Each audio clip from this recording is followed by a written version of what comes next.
Vem aí novas regras para os dizeres de rotulagem dos alimentos embalados. E se você quer reduzir o consumo de açúcar, uma delas, em especial, pode ter grande impacto. É sobre o açúcar que vem das frutas.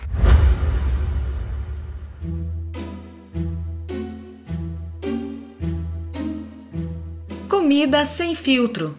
Saúde, low carb, estilo de vida, evidências científicas e, claro, nossas opiniões. Toda semana um episódio novo e gratuito para você. Comigo, Dr. Souto. E comigo, Sari Fontana. Para ser avisado a cada novo episódio e receber as referências bibliográficas no seu e-mail, cadastre-se em drsolto.com.br/podcast.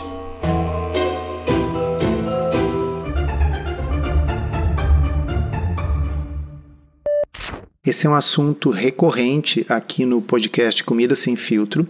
Nós já falamos especificamente sobre o problema de desconsiderar os açúcares presentes nas frutas em 2 episódios. O 178, chamado Doce Ilusão, e o 193, sobre as tâmaras, que inclusive teve um outro episódio, tamanha a repercussão. E no episódio recente sobre carboidratos líquidos, a gente também falou sobre a maçã e a maçã em pó, os derivados da maçã que, em geral, são bastante utilizados para adoçar alimentos e bebidas. O que acontece hoje em dia é que os açúcares que vêm das frutas, eles são considerados uma exceção para a regra de açúcares adicionados. Sabe aquelas lupas que tem nos rótulos de alguns alimentos que fazem um alerta para alto em açúcares adicionados? Pois é, os açúcares que vêm das frutas e de outros vegetais, eles não entram para essa conta. Isso permite com que os fabricantes usem grandes quantidades de açúcares que vêm das frutas para adoçar de uma forma disfarçada. A boa notícia é que legislação de rotulagem não é uma coisa estática, né? Os órgãos reguladores estão sempre buscando melhorias para tornar as informações mais claras. Mas isso é uma tarefa complexa, porque precisa conciliar as demandas do consumidor com as da indústria, as diretrizes nutricionais, evidências científicas e ainda as práticas internacionais. As propostas que estão em andamento atualmente no Brasil, elas foram fruto de um processo de negociação internacional com o objetivo de reestabelecer a harmonização dos requisitos do Mercosul e manter o alinhamento com os padrões do Codex Alimentários. O Codex Alimentários é um conjunto de normas internacionais sobre alimentos criado para proteger a saúde dos consumidores e garantir práticas justas de comércio. Ele é mantido pela FAO e pela OMS desde 1963.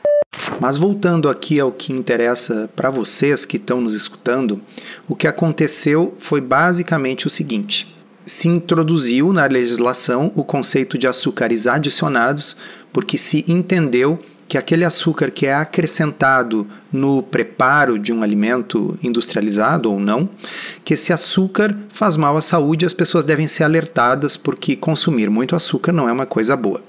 No entanto, foram introduzidas exceções porque se os alimentos fossem rotulados pelo teor de açúcar, coisas como frutas acabariam tendo que ser rotuladas dessa forma. Então, a legislação abriu uma exceção para frutas e logo o pessoal se deu conta que essa exceção poderia ser uma mina de ouro para introduzir grande quantidade de açúcar nos produtos sem dizer que está fazendo isso. Como? Ao invés de adoçar com açúcar de uma planta, você adoça com açúcar de outra planta, mas uma planta para a qual as pessoas não têm preconceito. Porque as pessoas têm preconceito contra o açúcar que vem da cana, mas elas não entendem que o açúcar que vem da maçã, por exemplo, é a mesma substância, a mesma molécula.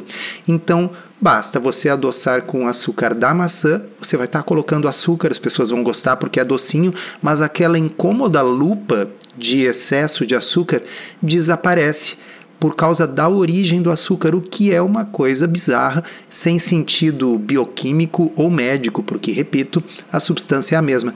E é essa portinha que parece que está sendo fechada, se essa nova mudança realmente for firmada na legislação. Eu imagino que essa norma atual seja uma tentativa de conciliar a recomendação de limitar o açúcar com o incentivo ao consumo de frutas, né? É uma ideia que até faz sentido na sua origem, porque o hábito de comer frutas inteiras está associado a bons desfechos. Mas comer uma fruta inteira é diferente de beber um suco concentrado ou de extrair o açúcar das frutas e usar como um agente adoçante. Assim como de utilizar sucos altamente concentrados, por exemplo, para adoçar produtos ultraprocessados, tornando eles ainda mais hiperpalatáveis. Todo mundo instintivamente sabe que isso não é uma coisa boa para a saúde, mas, enfim, a legislação dizia que havia uma exceção para frutas e seus derivados, e a indústria habilmente explorou essa brecha para adoçar as coisas, repito, com um monte de açúcar, mas se livrar daquela incômoda lupa frontal que alerta as pessoas de que aquilo tem excesso de açúcar adicionado, porque afinal vem da fruta. Uma vez eu publiquei uma coluna sobre isso no UOL, que foi alvo de muitas críticas. O assunto é o suco integral sem adição de açúcares, que, naquele meu exemplo, tinha mais açúcar do que um refrigerante. É isso mesmo. Um suco de uva integral pode ter 22 gramas de açúcar por copo, ultrapassando a Coca-Cola, que tem 21 gramas na mesma porção. E eu não estou dizendo aqui que a Coca-Cola é mais saudável do que o suco. Mas o fato é que se a gente compara grama por grama na mesma quantidade dentro do copo, o suco pode sim ter mais açúcares do que a Coca-Cola. O problema é que muita gente, até mesmo diabéticos, acreditam que o suco é uma alternativa mais saudável e passam a consumir grandes quantidades de suco achando que não tem problema. Sim, porque as pessoas que não vivem no dia a dia escrevendo e falando sobre esse assunto como nós, têm a óbvia tendência de preferir aquela garrafinha que diz sem adição de açúcar do que a garrafinha ao lado que diz alto em açúcares adicionados. Porque uma garrafinha é o suco de fruta e outra garrafinha é o refrigerante. Mas para quem está precisando restringir açúcar, é a mesma coisa. Então, se impunha a necessidade de uma mudança na legislação. E o fato de que a Anvisa está encampando essa ideia mostra que aquilo que a gente vem dizendo para vocês aqui tem e sempre teve embasamento. O que não deveria ser surpresa, porque é 100% lógico, não é mesmo?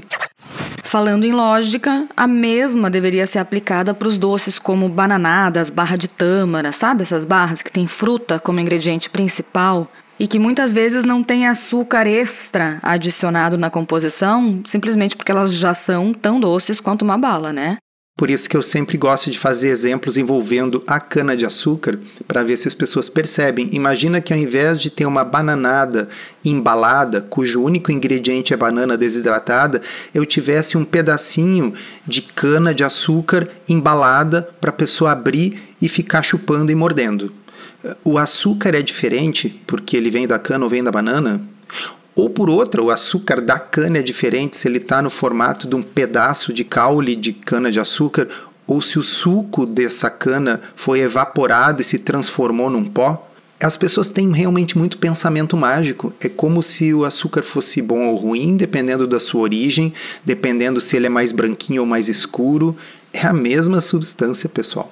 Uma barra de frutas de banana, por exemplo, uma bananada, que tem 23 gramas, desses 23 gramas, 17 gramas são açúcares. É por isso que não tem nem espaço para colocar ainda mais açúcares. E é por isso que uma bananada é tão doce. Então, quando a gente ouve esse conceito de açúcares adicionados, eu especialmente fico bem incomodada, porque gera uma grande confusão para o consumidor. As pessoas passaram a entender que só esses açúcares adicionados que vêm de fora, ou o açúcar do açucareiro, é que faz mal quando consumido em excesso. Mas, na verdade, a questão do sem adição fala do processo e não da presença da substância. Se o açúcar ele veio de uma forma ou de outra, não importa. O que importa é que ele está lá. Nessa proposta para mudança na legislação de rotulagem, a definição de açúcares adicionados passará a incluir as frações provenientes dos sucos, sucos concentrados, sucos desidratados, polpas e purês de frutas e hortaliças, quando adicionados como ingredientes. Isso está em linha com as recomendações da Organização Mundial da Saúde. É um motivo de muita alegria e comemoração, porque quando isso for implementado, vai acabar o que eu chamo da festa das tâmaras e da maçã, que são usadas livremente para adoçar os produtos e ainda pode suportar alegações sem açúcares adicionados ou apenas com açúcares naturais. Porque olha só, as pessoas são livres para consumir açúcar. Consumir uma certa quantidade de açúcar, inclusive, está ok para pessoas metabolicamente saudáveis, para quem não é diabético. Não é sobre isso que a gente está falando. A gente está falando sobre 2 tipos de enganação. O auto-engano, a pessoa que prefere fazer de conta que, como ela adoçou com tâmaras, ela não colocou açúcar, mas também com a indução ao erro, que é o que a gente estava falando antes, dos produtos que proliferam, que nos incomodam muito com essa alegação sem adição de açúcares. Então, se agora a bananada tiver escrito alto em açúcares adicionados, quem comia bananada antes pode continuar comendo bananada depois, mas pelo menos foi retirado o auto-engano e a enganação institucionalizada, que era representada por essa falha na legislação. Então, esse podcast hoje, ele está em festa e não é todo dia que isso acontece. Eu gosto muito de podcast, mas o que eu gosto mesmo é de escrever. Para conciliar esse hábito que demanda tempo com a minha vida profissional, eu criei a área de membros do meu blog. Nela tem conteúdo novo toda semana, além da interação com os leitores nos comentários. Se você se interessa por alimentação, estilo de vida e novidades científicas nessa área, considere assinar a área de membros. São apenas R$ 35,00 mensais e você pode cancelar quando quiser. É claro que isso ainda está em andamento, já está numa fase bem avançada de discussões, as consultas públicas foram aprovadas, mas existe ainda mais uma etapa, acho que são 120 dias agora, para contribuições da comunidade, da indústria de alimentos. Eu imagino que isso vai ser questionado, porque a indústria que usa esses derivados de fruta para adoçar vai ser grandemente impactada por essa alteração. Então, vamos ver o que vai acontecer, né? A gente ainda não sabe quais vão ser todos os desdobramentos, quais vão ser as exceções, né? Porque em todos os casos sempre tem alguma exceção, então a gente tem que esperar para ver. Mas é muito improvável que esse ponto dos açúcares adicionados não seja implementado.